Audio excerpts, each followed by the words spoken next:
그날 저물 때 제자들에게 이르시되 우리가 저편으로 건너가자. 그들이 무리를 떠나 예수를 배에 계신 그대로 모시고 가매 다른 배들도 함께 오더니 큰 광풍이 일어나며 물결이 배에 부딪혀 들어와 배에 가득하게 되었더라. 예수께서는 고물에서 베개를 베고 주무시더니 제자들이 깨우며 이르되 선생님이여, 우리가 죽게 된 것을 돌보지 아니하시나이까? 예수께서 깨어 바람을 꾸짖으시며 바다더러 이르시되 잠잠하라, 고요하라. 하시니 바람이 그치고 아주 잔잔하여지더라. 이에 제자들에게 어찌하여 이렇게 무서워하느냐? 너희가 어찌 믿음이 없느냐? 하시니 그들이 심히 두려워하여 서로 말하되 그가 누구이기에 바람과 바다도 순종하는가? 오늘 우리가 읽은 말씀은 예수님께서 무리들을 가르치시고 헤어지신 후 이제 갈릴리 동쪽 이방인 지역으로 배를 타고 이동하시던 중에 일어난 사건을 기록하고 있습니다. 오늘 말씀에 등장하는 갈릴리 바다는 호수 정도의 작은 크기로서 현재에도 자주 강풍이 일어나고 있는데요. 그 이유는 이제 갈릴리 동쪽 지역의 차가운 공기와 그리고 낮은 지대에 위치한 갈릴리 바다의 따뜻한 공기가 이렇게 충돌하여서 큰 회오리 바람이 빈번하게 발생한다고 합니다. 광풍이 불 때 이동하는 배는 좌우로 심하게 요동하며 배 안에 물이 차게 됩니다. 그리고 심하면 뒤집히는 사고까지 발생하기도 합니다. 아마도 배 안에 있던 모든 선원들은 이제 물을 퍼내고 배 안을 수습하기에 분주했을 것입니다. 제자들은 이 큰 광풍으로 목숨이 위험한 상황에 처해 있기 때문에 매우 불안했습니다. 오늘 말씀을 통해 우리에게 주시는 교훈이 있습니다. 첫 번째로 인생의 광풍에서 우리는 가장 먼저 예수님을 찾아야 합니다. 큰 광풍으로 인해 파도가 이제 배에 심하게 부딪히는 상황에서 제자들은 예수님을 찾았습니다. 그런데 이러한 위기 속에서 예수님은 무엇을 하고 계셨습니까? 배의 뒤편에서 베개를 베고 주무시고 계셨습니다. 제자들은 예수님을 가만히 놔두지 못하고 이 상황에서 아무것도 하지 않으시고 주무시고 계셨던 그 예수님에게 짜증과 화가 섞인 톤으로 선생님이여, 우리가 죽게 된 것을 돌보지 아니하나이까 하며 깨우기 시작합니다. 그러니까 쉽게 다시 말해서 우리가 죽게 된 것을 돌보지 아니하나이까 하며 예수님을 깨우기 시작합니다. 죽음을 제자들이 두려워하고 있는 것입니다. 제자들은 성경을 잘 보면은 다급할 때마다 예수님을 이제 선생님이라고 불렀습니다. 사복음서에서 예수님의 정체를 알기 전에는 제자들과 많은 사람들이 예수님을 선생님이라고 부른 경우를 종종 볼 수 있습니다. 오늘 본문의 사건이 일어나기 전에 예수님께서는 이미 이제 병 고치는 놀라운 기적과 또한 축기, 귀신을 쫓는 놀라운 기적들을 제자들에게 보여주셨습니다. 그러나 아직까지 예수님을 하나님의 아들 메시아로 깨닫지 못해 제자들이 선생이라 부름으로 예수님이 진정 누구신지 모르는 어떤 제자들의 낮은 견해, 예수님에 대한 낮은 견해가 이 선생님이라는 호칭에 암시되고 있는 것입니다. 그렇기 때문에 제자들은 겸손한 자세로 예수님을 신뢰하며 예수님 도와주세요, 예수님 제발 도와주세요 라고 호소하지 못하고 불평과 불만을 가지고 예수님을 선생이라 부르며 급히 찾았던 것입니다. 두 번째로 예수는 인생의 광풍을 잠잠하게 하시는 창조주이십니다.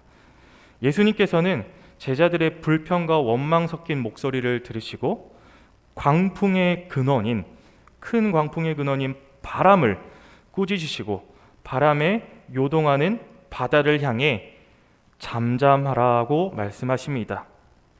여기서 광풍을 꾸짖었다라는 표현은 꾸짖었다, 예수님께서 귀신을 쫓을 때 사용하신 표현입니다. 그렇다면 이 자연 현상도 귀신의 짓일까요? 귀신의 소행일까요? 큰 광풍 안에 있는 귀신을 예수님이 쫓으신 것일까요? 이렇게 이해할 수 있지만 그것은 아니고 어떤 의미가 담겨 있냐면 아담의 범죄 이후 예수님께서 이 땅에 오시기 전까지 이 세상은 사단이 왕노릇하고 장악하고 있는 상태였습니다. 이것을 다시 말해서 사단이 왕노릇하고 있는 상태가 어떤 상태냐면 하나님의 임재가 부재한 상태였는데요. 하나님의 임재의 부재로, 하나님의 임재가 없는 곳에 발생하는 결과가 무엇이냐면 바로 질서가 깨져서 나타나는 혼돈의 무질서 상태입니다. 이 무질서는 자연현상까지도 장악해 버렸던 것입니다. 오늘 본문의 자연현상인 큰 광풍은 하나님의 질서와 대치된 혼돈의 세력을 나타냅니다. 그래서 이 광풍이 예수님이 타고 있는 배를 뒤집으려고 했습니다. 그래서 이때 꾸짖다라는 표현을 사용하신 것입니다. 예수님께서 이 세상의 타락의 결과로 이 하나님의 질서에 역행하는 혼돈의 세력인 큰 광풍을 제압하시고 자연의 질서를 바로잡으시는 메시아로서, 하나님의 아들로서 권능과 권세를 나타내시려고 이 광풍을 꾸짖으신 것입니다. 바로 이분이야말로 하나님의 나라를 도래케 하는 분이시며 귀신의 세력을 제압하실 뿐만 아니라 혼돈의 세력인 자연현상을 제압하신 분이 바로 예수님이시라는 것입니다. 예수님께서 귀신을 다루듯이 자연현상도 다루시는 능력을 가지시는 분이심을 드러내는 이 역사는 특히 창조주 하나님께서 출애굽 시 바람과 물을 다스리시는, 즉 동풍을 통해 홍해바다를 가르게 한 사건을 연상하게 함으로써 예수님께서 하나님과 같이 창조주, 출애굽의 하나님의 권위를 가지고 계신다는 점을 암시합니다. 따라서 예수님이야말로 이 땅에서 궁극적으로 하나님의 백성을 악의 세력과 혼돈의 세력으로부터 구해내실 수 있는 분이 바로 예수님, 이분은 바로 하나님이시며 새 하늘과 새 땅인 하나님의 나라를 도래하게 하시는 분이 예수님이심을 오늘 예수님께서 큰 광풍을 꾸짖으심으로 암시하고 있는 것입니다. 세 번째로 예수님은 우리가 아는 것보다 더 크신 분이십니다. 예수님께서는 큰 광풍을 꾸짖으사 잠재우신 후 제자들에게 어찌하여 이렇게 무서워하느냐, 너희가 어찌 믿음이 없느냐라고 말씀하십니다.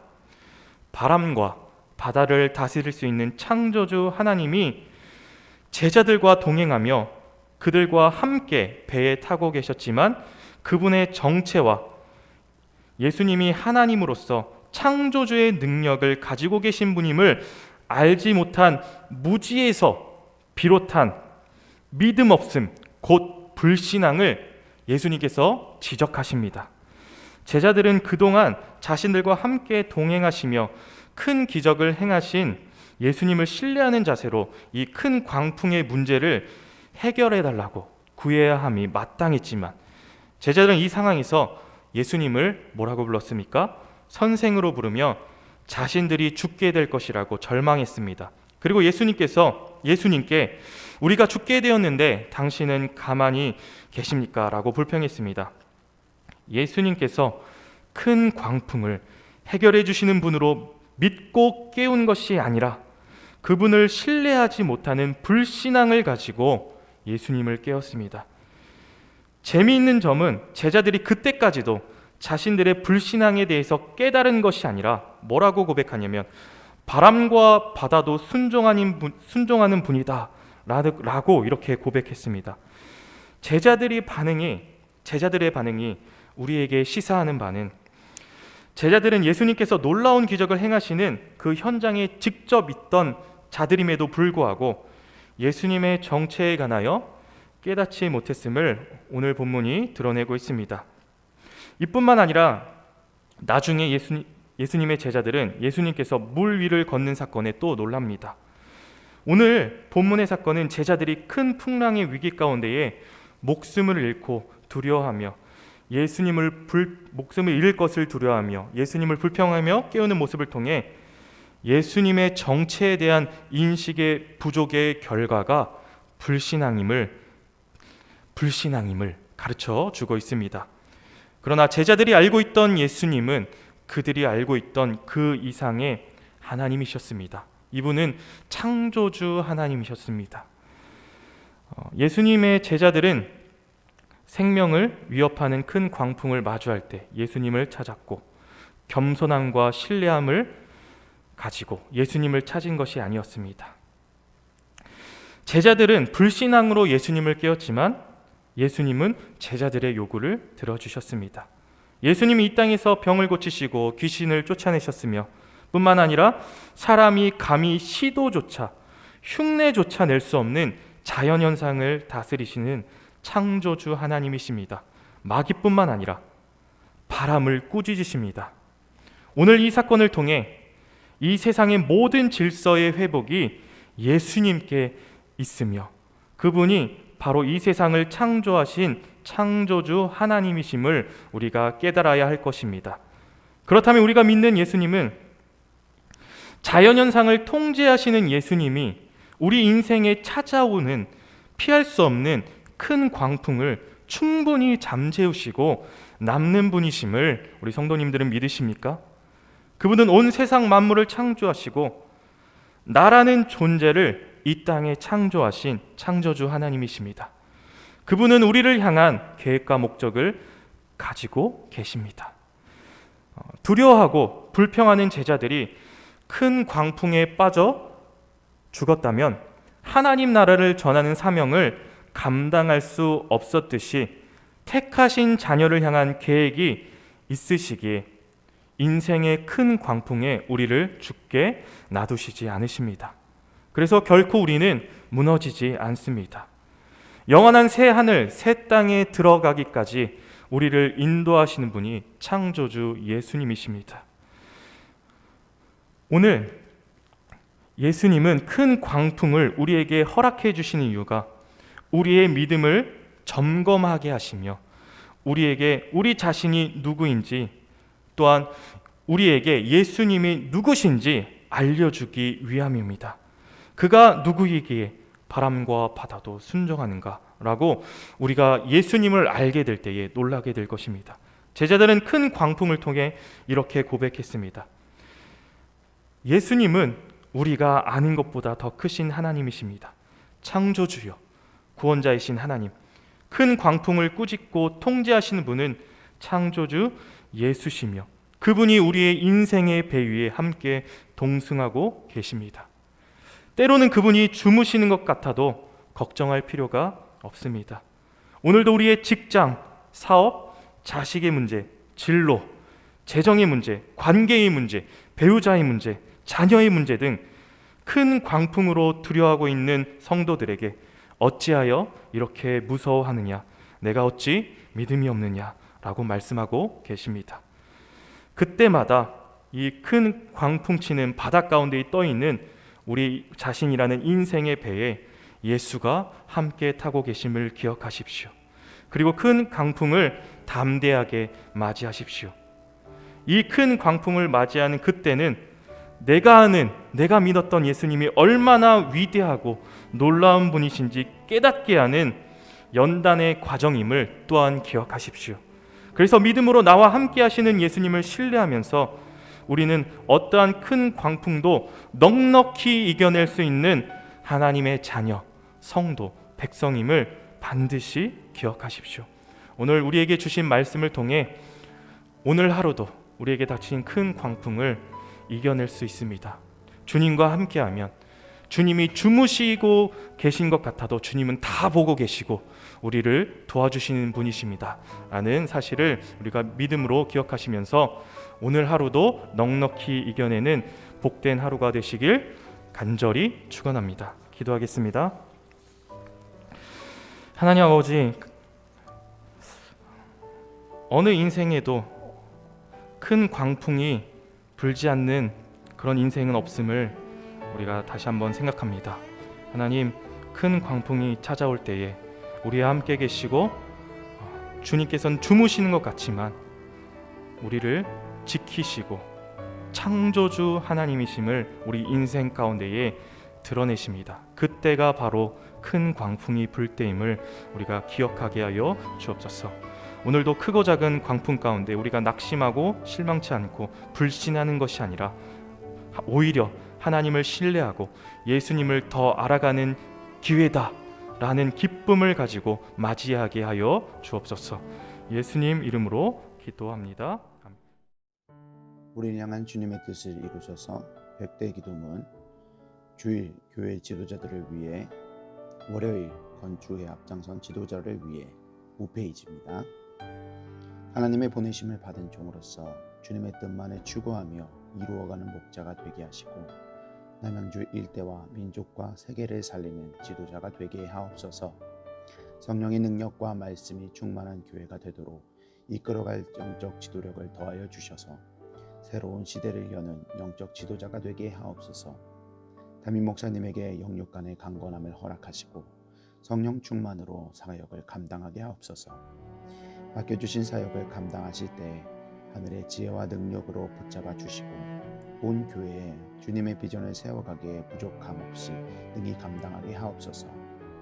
하나님의 역사를 읽는 영적 통찰력과 분별력, 그리고 섬김의 지도력을 주시고 다윗에게 주셨던 성전 건축에 대한 사모함과 열정, 더 나아가 솔로몬에게 주셨던 기쁨과 헌신, 지혜로 충만하게 하셔서 건축의 모든 과정을 감당하게 하옵소서.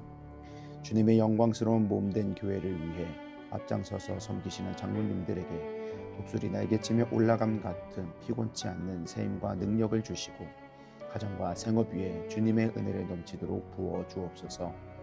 기도의 자리를 무릎으로 감당하게 하시고 겸손하고 진실한 섬김의 모습으로 성도들에게 섬김의 본이 되게 하소서.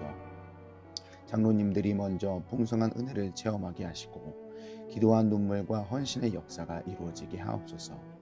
장로님들의 영과 육을 강건하게 지켜주시고 한 마음으로 기도하는 중에 주님의 비전을 보게 하셔서 어떤 역경과 시련 앞에서도 힘차게 전진하는 믿음을 주옵소서. 건축을 위해 수고하시는 장로님들이 건축의 모든 과정에서 존경과 신뢰를 받는 은혜의 주인공이 되게 하옵소서.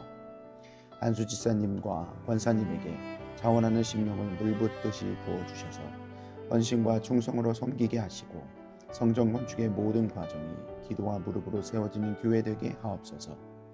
건축의 모든 일에 앞장서서 믿음의 세대를 잇는 영적 구심점의 역할을 감당하게 하옵소서. 여호수아와 갈렙과 같은 믿음의 눈으로 그 긍정과 헌신의 마음으로 끝까지 달려가게 하셔서 주님을 향한 감사와 찬송의 고백이 끊이지 않게 하옵소서. 건축 기간에 하늘의 영광과 천국의 기쁨을 맛보게 하시고 한 번뿐인 인생을 하나님의 영광을 위하여 주의 거룩한 비전과 소명을 따라 살게 하옵소서.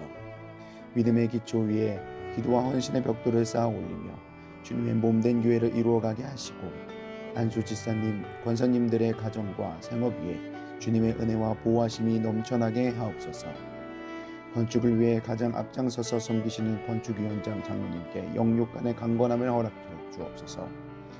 기도하는 내용마다 충만하게 응답해 주시고 실무를 감당할 때마다 돕는 일꾼들을 허락하옵소서.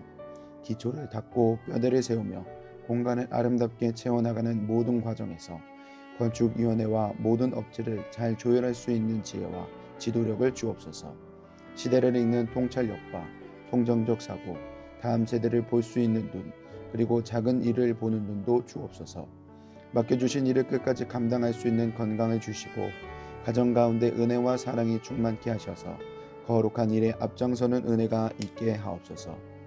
주님께서 건축위원회와 소위원회의 머리가 되시며 위로부터 임하는 지혜와 지식과 능력으로 충만하게 하옵소서. 건축위원장을 중심으로 건축위원들의 마음이 온전히 하나 되게 하시고 감사와 자원하는 심령으로 맡겨진 소명을 넉넉히 감당하게 하옵소서. 건축위원들에게 갑절의 영감과 최고의 전문성을 주셔서 덕소교회의 건축이 한국교회사의 한 면을 장식하게 하옵소서. 하나님께서 맡기신 건축을 위해 충성을 다하게 하시고 디자인과 실내 장식, 시공과 감리에 탁월한 지혜를 주셔서 덕소를 대표하며 지역을 섬기는 건축이 되게 하옵소서. 건축위원들에게 섬김의 마음을 주시고 세밀한 부분까지 살펴 건축의 모든 과정이 순조하게 진행되게 하옵소서.